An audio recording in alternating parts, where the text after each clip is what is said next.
we're experiencing as a country. But he doesn't do that, Gary. He doesn't. He double down. He double downs on the pain. And he leaves the politicians that are tasked with taking this to their constituents how to explain this, right? So, and how do you explain it in public without incurring the wrath and ire? You know, we see this attempt to grandstand and showcase cage fighting on the White House lawn. You know, I'm sure there's many GOP representatives ask themselves, scratching their head, like, well, we got bigger fish to fry. What are we doing displaying this?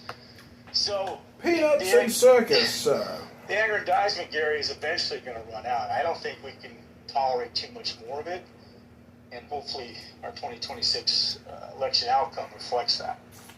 And I'll end there. Thank you, David. We'll go to Daryl, and we'll see if the other folks we've been inviting up can make it, because we've invited folks up. Hey, Gary, can you hear me? No, we cannot. Okay, well, two things. I'm going to preamble for a minute. First, I am so happy to see my buddy Scott back. And, Gary, I don't know if you're going into Penn, but it's crazy because of the game tonight. And they're making people walk 4 blocks south and north just to circle back to 8th Avenue to get to New Jersey Transit. So I don't know if you were going in, but I want to let you know. Well, yeah, but the train drops me off inside Penn Station, so I'm inside already, so I don't have to walk around to get inside. But do you leave or you work in Penn? No, I'm on the way into work. No, what I mean is, do you have to leave Penn Station to your office, or do your office? I take the subway. Take the subway. Oh, lucky you, Gary, because I just had to walk all the way down to 26th Street to get over to Penn. So, quickly, to William's point, the tax cuts don't necessarily trigger inflation. Tax cuts can trigger inflation. It's dependent on how they structure the tax cuts.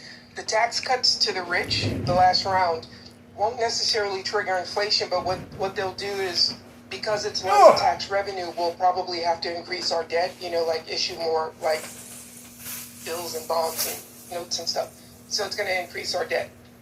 What I think we should be more concerned with was the jobs report, because the jobs report was good.